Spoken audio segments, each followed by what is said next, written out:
الحمد لله وكفى والصلاة والسلام على خاتم الأنبياء سيدنا وحبيبنا وشفيعنا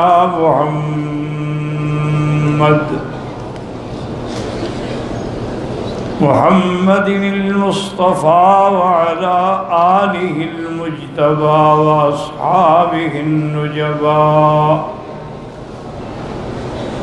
اللهم صل على سيدنا محمد النبي الأمي الهاشمي وعلى آله وأصحابه نجوم الهدى. أما بعد فقد قال الله تبارك وتعالى في القرآن المجيد والفرقان الحميد: أعوذ بالله من الشيطان الرجيم. بسم الله الرحمن الرحيم. وَلَقَدْ خَلَقْنَا الْإِنسَانَ مِنْ سُلَالَةٍ مِّنْ طِينٍ ثُمَّ جَعَلْنَاهُ نُطْفَةً فِي قَرَارٍ مَّكِينٍ ثُمَّ خَلَقْنَا النُّطْفَةَ عَلَقَةً فَخَلَقْنَا الْعَلَقَةَ مُضْغَةً فَخَلَقْنَا الْمُضْغَةَ عِظَامًا فَكَسَوْنَا الْعِظَامَ لَحْمًا ثُمَّ انشَأْنَاهُ خَلْقًا آخَرَ فَتَبَارَكَ اللَّهُ أَحْسَنُ الْخَالِقِينَ. قال النبي صلى الله عليه وسلم: فاقتدوا بالذين من بعد أبي بكر وعمر. صدق الله العلي العظيم وصدق رسوله النبي الكريم،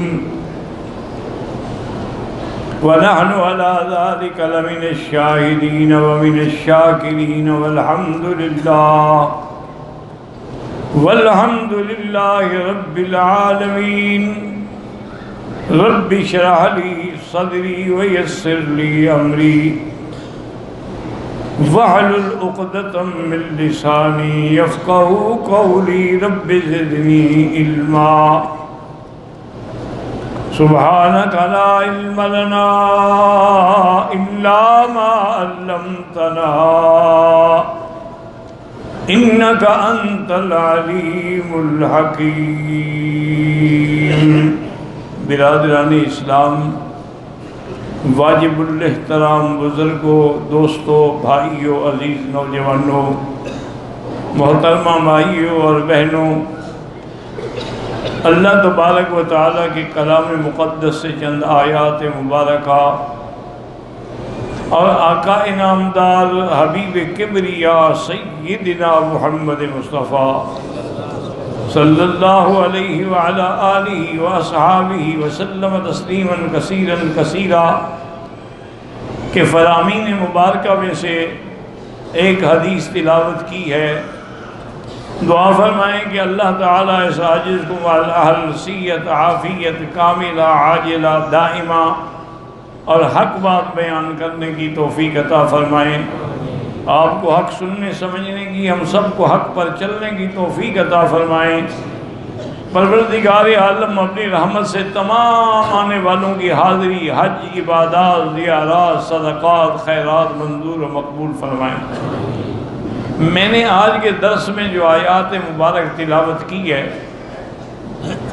اس میں سیدنا امیر المؤمنین عمر بن الخطاب رضی اللہ تعالی عنہ کی فضیلت کا بیان ہے. سیدنا عمر بن الخطاب رضی اللہ تعالی عنہ نامی پشت میں ان کا سلسلہ جو ہے وہ حضور پاک کے نسب سے ملتا ہے. حضرت عمر رضی اللہ تعالی عنہ ایک دن حرم میں بیٹھے تھے کہ ابو جہل بدبخت نے تقریر کی اور بڑی زبردست تقریر کی اور سرکار دو عالم صلی اللہ علیہ وسلم کے بارے میں انتہائی ایسے الفاظ کہے کہ جو زبان گوارا ہی نہیں کر سکتی. اور اس نے تأثر یہ دیا سب کو کہ حضور کے آنے سے پہلے ہم سب لوگ کٹھے تھے، کوئی جھگڑا نہیں تھا، کوئی اختلاف نہیں تھا، لیکن لا حول ولا قوت الا باللہ، حضور صلی اللہ علیہ وسلم کے آنے کے بعد اور دعوت توحید دینے کے بعد تمام خاندانوں میں فرقہ بندی ہو گئی. باپ مسلمان ہو گیا، بیٹا کافر ہے، بیٹا مسلمان ہے، باپ کافر ہے، گھر گھر میں لڑائی ہو گئی ہے. اس کی وجہ صرف حضرت محمد مصطفیٰ. حضرت عمر رضی اللہ تعالیٰ عنہ سن رہے تھے، کھڑے ہو گئے، کہنے لگے دیکھو آج میں آپ سب کو گواہ بنا کے کہتا ہوں کہ آج میں فیصلہ کروں گا کہ سرزمین مکہ میں نے رہنا ہے یا حضور پاک نے رہنا ہے. ادھر یہ مشورے ہو رہے ہیں اور ادھر حضور ہاتھ اٹھا کے بیٹھے ہیں، دعائیں کریں کہ اللہم اعز الاسلام بعہد العمرین.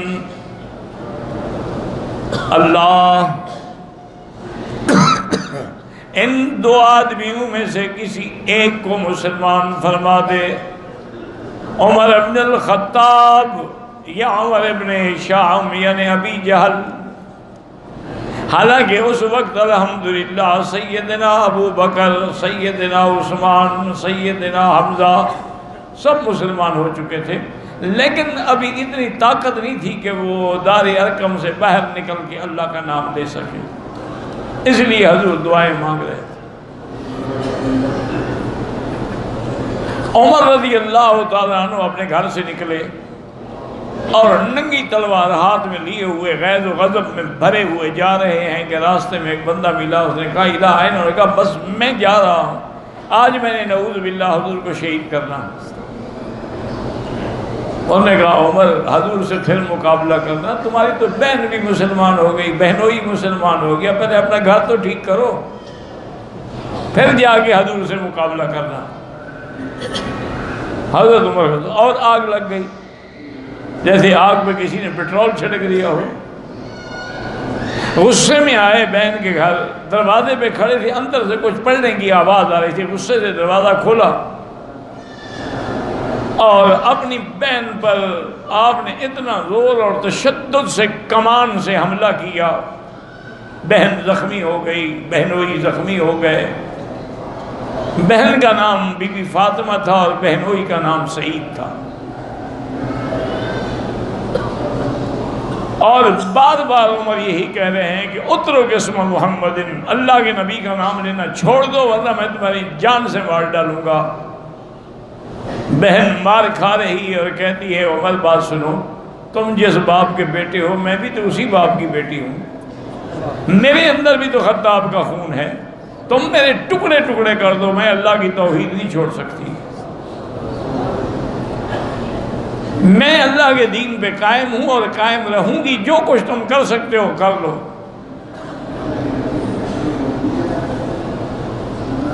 حضرت عمر حیران ہو گیا کہ اتنی مارنے کے بعد ایک عورت کیسے اتنی بات پہ اڑی ہوئی ہے. اور ایک اچھا ایسا کرو، جو کچھ تم پڑھ رہے تھے مجھے تو سناؤ. وہ کاغذ مجھے دو اوراق انہیں چھپا دیے تھے، کیونکہ اس وقت تو آیات و صورتیں مختلف کاغذوں پہ لکھی ہوتی تھی، کوئی لکڑی پہ لکھی ہوتی تھی، کوئی کھال پہ لکھی ہوتی تھی. تو بی بی نے کہا کہ عمر یہ میں نہیں دے سکتی آپ کے ہاتھ میں اور نہ تم پڑھ سکتے ہو، یہ اللہ کا کلام ہے، اللہ کا قرآن ہے اور اللہ کے قرآن کو کوئی پلید آدمی ہاتھ نہیں لگا سکتا، تم پہلے غسل کرو پھر میں دوں گی تمہیں. حضرت عمر نے غسل کیا، بی بی صاحبہ نے آپ کو کاغذات عطا فرمائے. جب نظر پڑی تو اس میں سورۃ طٰہٰ کی ابتدائی آیات تھی. طٰہٰ مَا أَنزَلْنَا عَلَيْكَ الْقُرْآنَ لِتَشْقَىٰ إِلَّا تَذْكِرَةً لِمَن يَخْشَىٰ. تنزیلا ممن خلق الارض والسماوات العلی الرحمن علی العرش استوى۔ حضرت عمر قرآن پڑھ رہے ہیں اور آنسو بہہ رہے ہیں اور کہتے ہیں بہن سے ما احسن الکلام، ایسا کلام تو میں نے کبھی سنا ہی نہیں۔ اور ابھی بہن سے کہنے لگے کہ فاطمہ مجھے یہ بتاؤ کہ اللہ کے نبی کو اگر ملنا ہو تو اس وقت وہ مجھے کہاں ملیں گے؟ آپ نے فرمایا دار ارقم میں ملیں گے۔ حضرت عمر اٹھے، سیدھا دار ارقم پہنچے، دروازہ کھٹکھٹایا، ایک صحابی نے نظر ڈالی، اس نے جا کے خبر دی کہ یا رسول اللہ عمر دروازے پہ کھڑے ہیں، لیکن وہ تو تلوار ہاتھ میں لیے ہوئے ہیں اور کمان لگائی ہوئی ہے، نیزہ ہاتھ میں پکڑا ہوا ہے، مسلح ہے۔ حضرت حمزہ کھڑے ہوئے، فرمایا کھول دو دروازہ، آنے دو عمر کو۔ اگر عمر کسی صحیح نیت سے آیا ہے تو ٹھیک ہے، ورنہ کو مکے میں صرف عمر تو بہادر پیدا نہیں ہوا۔ دروازہ کھولا، حضور کے چہرے پہ نظر پڑی اور عمر کی آنکھیں جھک گئیں۔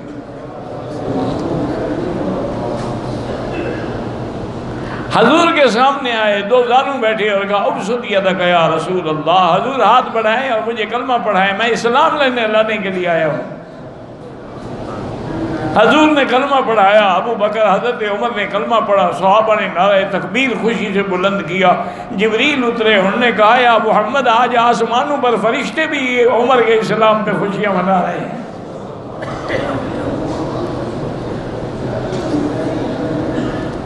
نماز کا جب وقت آیا، تیاری کرنے لگے تو حضرت عمر کھڑے ہو گئے، انہوں نے کہا کہ یا رسول اللہ الاسرا علی الحق وہم علی الباطل، کیا یہ بات درست نہیں کہ ہم حق پہ ہیں اور کافر جھوٹے ہیں؟ انہوں نے کہا بالکل۔ انہوں نے کہا پھر یہ کیا بات ہے کہ یعبد اللات والعزیٰ فی الکعبہ، لات و عزیٰ کی عبادت کعبے میں کی جائے اور ہم چھپ کے یہاں نمازیں پڑھیں، آپ چلیں ہمارے ساتھ۔ حضرت حمزہ نے ایک طرف سے اور حضرت عمر نے دوسری طرف سے حضور کے ساتھ چلے، تلواریں ہاتھ میں پکڑی، اور حضرت عمر نے دار ارقم سے نکل کے اعلان کیا کہ یا معاشر قریش، اے قریشیو، جس نے اپنے بچوں کو یتیم کرانا ہو آئے عمر کی تلوار کا مقابلہ کرے۔ لوگ حیران کھڑے ہیں کہ یہ تو حضرت کو قتل کرنے جا رہا تھی تو خود قتل ہو گیا۔ تو حضرت عمر رضی اللہ تعالیٰ عنہ کے آنے سے اسلام کو عزت ملی، دروازہ کھل گیا اور کعبے میں کھل کے الحمدللہ نمازیں ہونے لگی۔ اسی کو علامہ اقبال نے کہا تھا کہ اگرچہ بت ہیں جماعت کی آستینوں میں، مجھے ہے حکم اذان لا الہ الا اللہ۔ حضرت عمر رضی اللہ عنہ، اس لیے علماء کہتے ہیں کہ سب طالب، سب آنے والے جو ہیں وہ مرید مصطفیٰ ہیں، ایک عمر ہے جو مراد مصطفیٰ ہے۔ تمام آنے والے طالب مصطفیٰ ہیں، ایک عمر ہے جو مطلوب مصطفیٰ ہے، جس کو اللہ کے نبی نے اللہ سے مانگا ہے۔ اور حضرت عمر جو تھے وہ ملہم بھی تھے، محدث بھی تھے، ان کی زبان پر بھی اللہ کی طرف سے القاء ہوتی تھی۔ ایک دن حضور یہ آیت پڑھ رہے ہیں کہ اللہ پاک نے فرمایا کہ ہم نے انسان کو پیدا کیا، وہ نطفہ ہوتا ہے، پھر مضغہ ہوتا ہے، پھر اس کے گوشت ہڈیوں پہ چڑھایا جاتا ہے، پھر روح پھونکی جاتی ہے۔ ابھی وَأَنشَأْنَاهُ خَلْقًا آخر تک پہنچے تھے، حضرت عمر نے فوراً کہا تبارک اللہ احسن الخالقین۔ اللہ نے جبریل بھیجا کہ یا محمد، عمر کے منہ سے جو جملے نکلے ہیں وہ میں نے قرآن کا حصہ بنا دیا، قیامت تک قرآن میں پڑھا جائے گا فتبارک اللہ احسن الخالقین۔ حالانکہ یہ جملے حضرت عمر نے کہے، اسی کو اللہ نے قرآن کا حصہ بنا دیا۔ اسی طرح حضرت عمر رضی اللہ تعالیٰ عنہ روز دعا مانگتے تھے کہ اللہم بین لنا فی الخمر بیانا شافیا، یا اللہ شراب کے بارے میں کوئی حکم نازل فرمائے، دنیا شراب میں ڈوب رہی ہے، کیونکہ شراب تو پانی کی طرح بہتی تھی نا، اور حرام بھی نہیں تھی۔ حرمت نازل نہیں ہوئی تھی، حضرت عمر روز دعا مانگتے، تو پہلا حکم جو ہے یہ نازل ہوا، یسألونک عن الخمر والمیسر قل فیہما اثم کبیر ومنافع للناس واسمہما اکبر من نفعہما۔ میرے مدنی آپ سے لوگ شراب اور جوئے کا پوچھتے ہیں، اس میں کوئی فائدہ ہے لیکن گناہ فائدے سے زیادہ ہے۔ اس آیت کے بعد کچھ لوگوں نے شراب چھوڑ دیا کہ بھئی جب گناہ ہے تو کیا ضرورت ہے ہمیں گناہ میں پڑھنے کی۔ حضرت عمر نے پھر دعا کی کہ اللہم بین لنا بیانا شافیا، کہ یا اللہ واضح حکم نازل فرمائیں۔ اب دوسری آیت اتری کہ لا تقربوا الصلاة وانتم سکارا حتی تعلموا ما یقولون۔ اللہ نے فرمایا کہ تم نماز اس وقت نہ پڑھو جب تم نشے کی حالت میں ہو، جب نشہ ختم ہو جائے تو پھر قرآن اور نماز پڑھو، کیا پتہ نشے میں تم کیا پڑھ جاؤ۔ کچھ لوگ اس آیت کے بعد بھی شراب سے رک گئے، لیکن حضرت عمر پھر دعائیں مانگتے رہے کہ اللہم بین لنا بیانا شافیا، کہ یا اللہ مزید واضح بیان نازل فرما۔ اللہ تبارک و تعالی نے آیت واضح نازل ہو گئی کہ شراب جو ہے وہ حرام ہے اور نجس ہے۔ جب یہ حکم آیا تو سب صحابہ جن کے ہاتھ میں بھی اگر پیالہ تھا انہوں نے توڑ دیا، مٹکے توڑ دیے، سارے مدینے کی گلیوں میں شراب بہ رہی تھی، اور حضرت عمر پکار کے اللہم انتہینا انتہینا انتہینا، آپ کا حکم ہے الحمدللہ ہم نے شراب چھوڑ دیا۔ تو حرمت شراب کا جو حکم ہے وہ بھی حضرت عمر کی دعائیں ہیں، جس کی وجہ سے لاکھوں گھرانے جو ہیں وہ نشے سے بچ گئے۔ آپ جانتے ہیں کہ شراب جو ہے یہ ام الخبائث ہے، یعنی گناہوں کی ماں ہے۔ جب شراب ہوگا پھر لازمی بات ہے کہ شباب بھی ہوگا، کباب بھی ہوگا، حرام بھی ہوگا، وہ اس کے لوازمات میں ہیں۔ اسی طرح یاد رکھیں کہ حضور پاک جب مکہ شریف میں تشریف لائے فتح مکہ کے موقع پر، آپ نے صحابہ سے مشورہ کیا کہ بھئی ہم طواف کے بعد جو دوگانہ پڑھنا ہے 2 رکعت واجب الطواف، وہ کہاں پڑھیں؟ تو یہ مشورہ بھی حضرت عمر نے دیا۔ انہوں نے کہا یا رسول اللہ آپ ایسا کیوں نہیں کرتے کہ یہ پتھر جس میں ابراہیم علیہ السلام کے پاؤں کا نشان ہے، وہ بانی کعبہ ہے، وہ ہم ملت ابراہیم پہ ہیں، آپ کا تعلق جو ہے حضرت ابراہیم سے ہے، ولد اسماعیل سے ہے، آپ اسی کو مصلی کیوں نہیں قرار دیتے؟ افلا نتخذہ مصلی، اللہ نے قرآن نازل فرمایا واتخذوا من مقام ابراہیم مصلی۔ تو یہ یاد رکھیں کہ قیامت تک جب کعبے کا طواف ہوتا رہے گا، مقام ابراہیم پہ دوگانہ اور نفلیں ادا ہوتی رہیں گی، اس کا ثواب بھی حضرت عمر کو جاتا رہے گا۔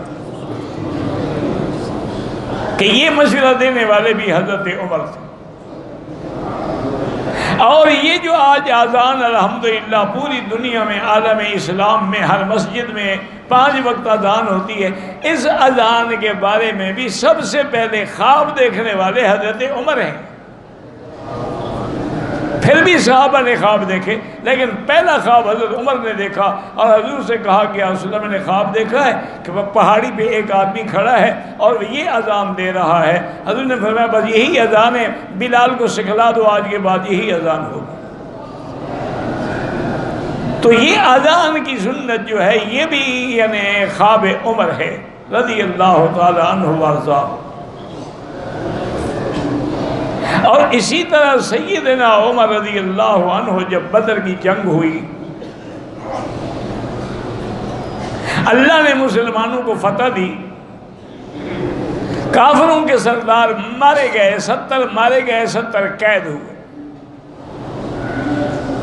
کفر کی طاقت مٹ گئی، کیونکہ یوم الفرقان ہے، بدر جو ہے یوم الفرقان ہے، اللہ نے آج حق و باطل کو واضح کر دیا۔ حضور پاک نے جنگ کے بعد مشورہ کیا صحابہ سے کہ بھی یہ جو قیدی ہیں جنگی، ان کے بارے میں کیا کیا جائے؟ ان کو قتل کر دیا جائے یا ان کو ویسے معاف کر دیا جائے یا ان سے فدیہ لیا جائے، بھی ہر آدمی اپنا فدیہ ادا کرے اور اپنی جان رہائی کرائے۔ حضرت ابو بکر رضی اللہ عنہ نے عرض کیا، انہوں نے کہا یا رسول اللہ کچھ بھی ہے، ہمارے دشمن ہیں لیکن رشتہ دار تو ہیں،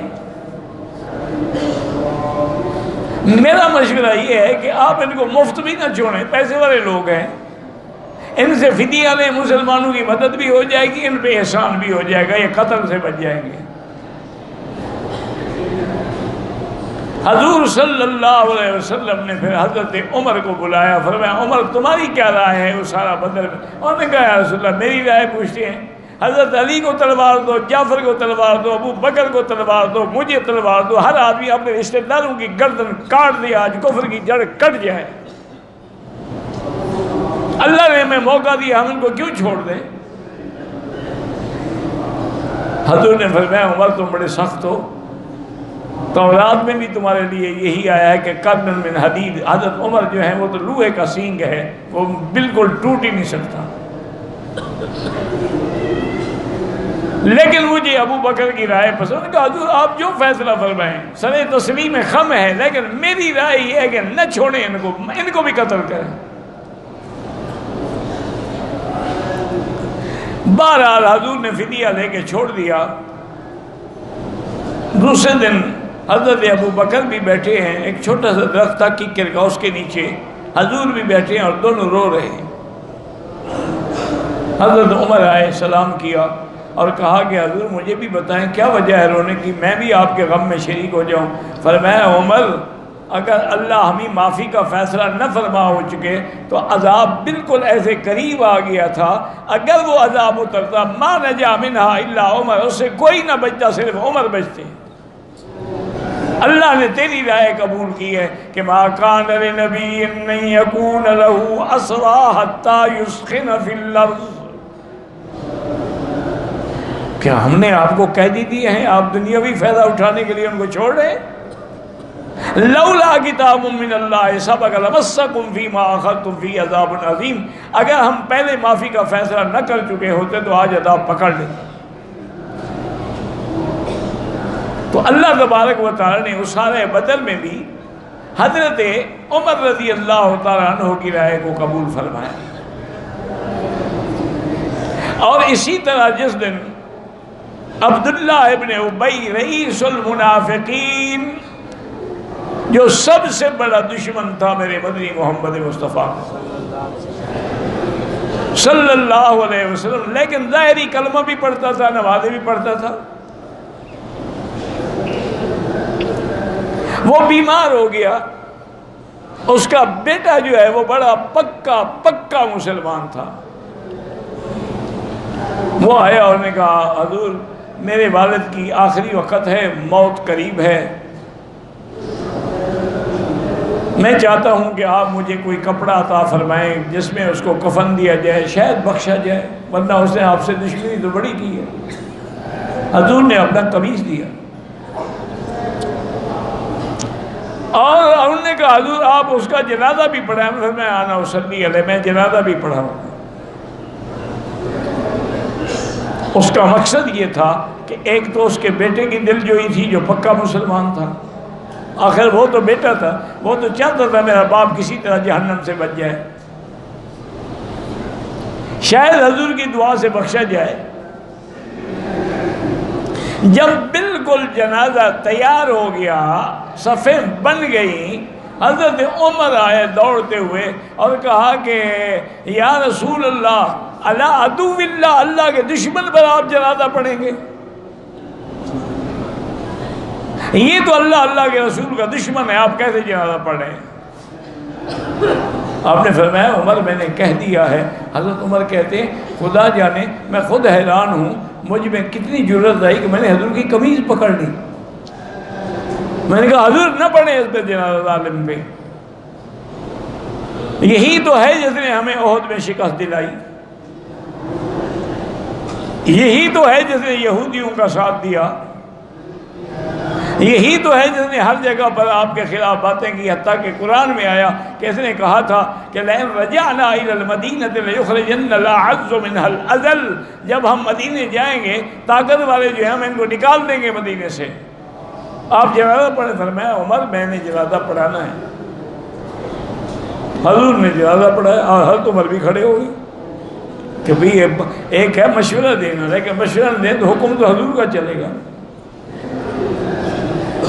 جب جنازے کی نماز ہو گئی، فراغت ہو گئی، اللہ نے جبریل بھیجا وَلَا تُصَلِّ عَلَىٰ أَحَدٍ مِّنْهُمْ مَاتَ أَبَدًا وَلَا تَقُمْ عَلَىٰ قَبْرِهِ، اللہ کے نبی ایسے ظالموں کے نہ جنازہ پڑھایا کریں اور نہ ان کی قبر پہ آپ کہیں کھڑے ہوں، جو عمر نے کہا تھا مجھے وہ قبول ہے۔ تو یہ آیات مبارک جو ہیں وہ بھی موافقات عمر رضی اللہ تعالیٰ عنہ میں اتری ہیں۔ اسی طرح جنگ احد کے موقع پر جب شکست ہو گئی مسلمانوں کو، مسلمانوں کے 70 صحابہ شہید ہو گئے اور بڑے صحابہ سیدنا حمزہ، مصعب بن عمیر،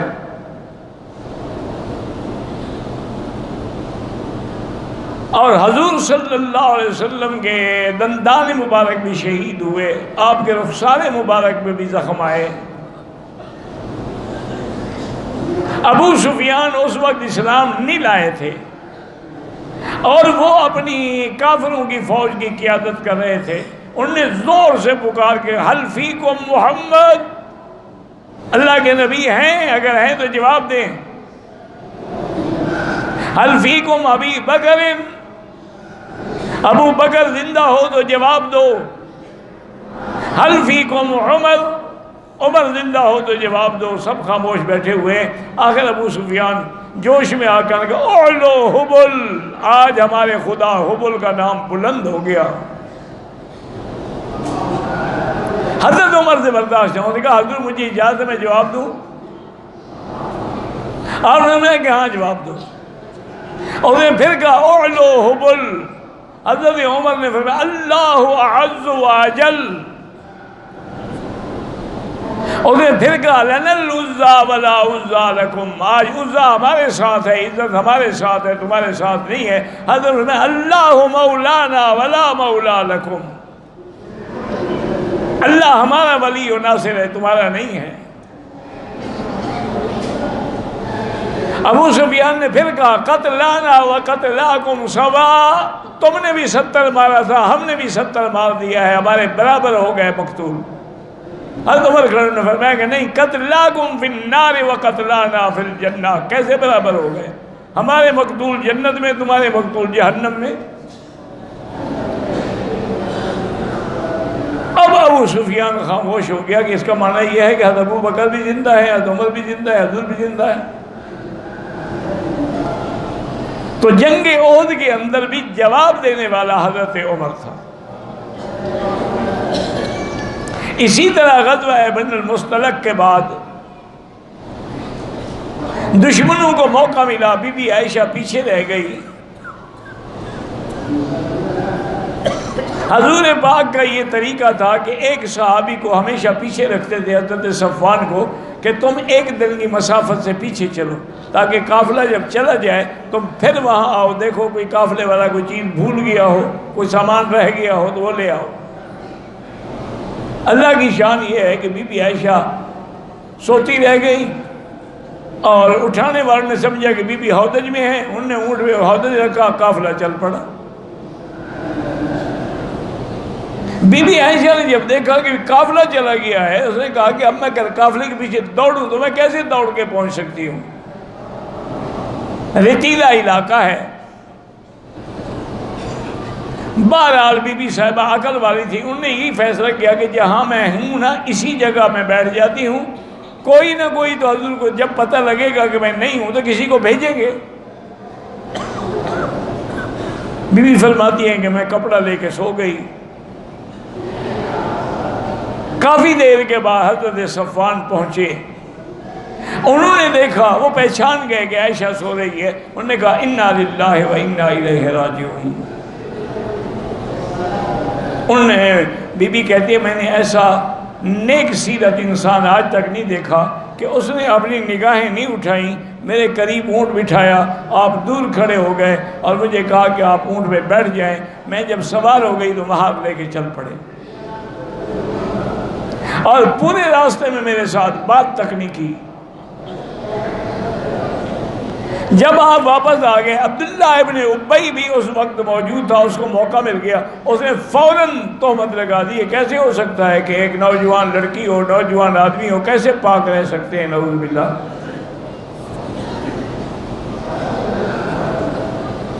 بہرحال قافلہ چلتے چلتے مدینہ شریف پہنچ گیا۔ بی بی عائشہ فرماتی ہے کہ مجھے تو پتہ ہی کوئی نہیں نا کہ میرے بارے میں کوئی ایسی بات ہو رہی ہے، صرف اتنا تھا کہ سرکار دو جہاں کی محبت اور التفات جو تھا نا اس میں کمی آ گئی۔ اب حضور اس محبت سے میرے ساتھ بات نہیں فرماتے تھے۔ ایک دن کہتی ہیں کہ ہم رات کو عورتیں نکلیں قضاء حاجت کے لیے، تو مستح کی والدہ بھی میرے ساتھ تھی، مستح صحابی ہیں حضور کے۔ راستے میں اس کا کپڑا جو ہے پاؤں میں الجھا، گرنے لگی تو کہا تائس مستح، اللہ مستح کو ہلاک کرے۔ بی بی عائشہ فرماتی ہے میں حیران ہوگی، میں نے کہا ماں کیا کہہ رہی ہو، تم مستح کو بد دعا کر رہی ہو، وہ تو صحابی ہے، بدری ہے۔ اور نے کہا عائشہ تم بھی بھولی ہو، تمہیں پتہ ہے کہ بات کیا ہوئی؟ اس نے مجھے سارا قصہ سنایا کہ ایسے آپ پہ تہمت لگی ہے، اور بدقسمتی سے میرا بیٹا بھی ان کے ساتھ شریک ہے تہمت لگانے والوں کے ساتھ، اور حضرت حسان جیسا آدمی بھی شریک ہو گیا۔ بی بی عائشہ فرماتی ہے مجھے تو سب کچھ بھول گیا، میں واپس آئی اور مجھے بخار نے بھی لے لیا، میں آگے چپ کر کے گر گئی۔ حضور آئے اور میں نے کہا کہ یا رسول اللہ اجازت ہو تو میں ماں باپ کے گھر چلی جاؤں؟ فرمایا ہاں چلی جاؤ۔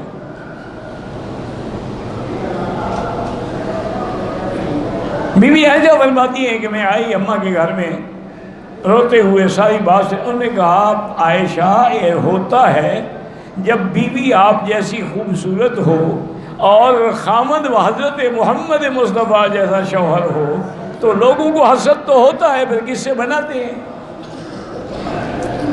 میں نے کہا ٹھیک ہے لیکن آپ لوگ بات تو کریں۔ انہوں نے کہا ہم نہیں بات کر سکتے، ہماری بیٹی کا معاملہ ہے، ہم اگر بات کریں گے تو وہ یہی سمجھیں گے کہ اپنی بیٹی کی سائیڈ اور فیور کر رہی ہیں، ہم نہیں بات کریں۔ اسی عالم میں تقریباً 1 مہینے سے زیادہ گزر گیا۔ بی بی عائشہ فرماتی ہے میں بیمار ہو گئی، چارپائی سے لگ گئی، حضور ہمارے گھر آتے تھے لیکن میرا نام بھی نہیں لیتے تھے، کہتے کئی فتیکم، اس کا کیا حال ہے؟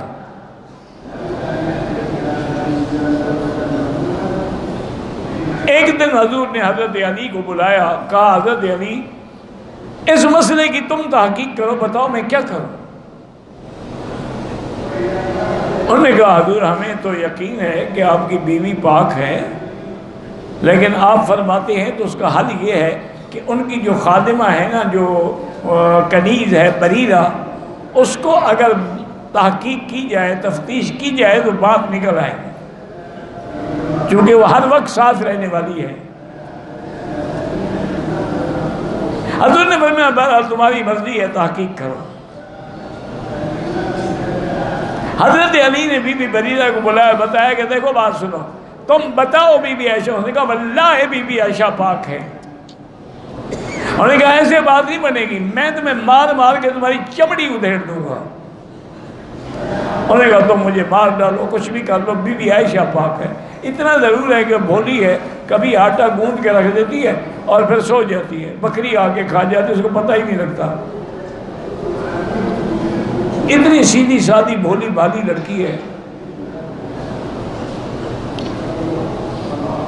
حضرت علی نے آ کے کہا کہ حضور بی بریرہ بھی کوئی بات نہیں بتا رہی، آپ کیوں غم کرتے ہیں؟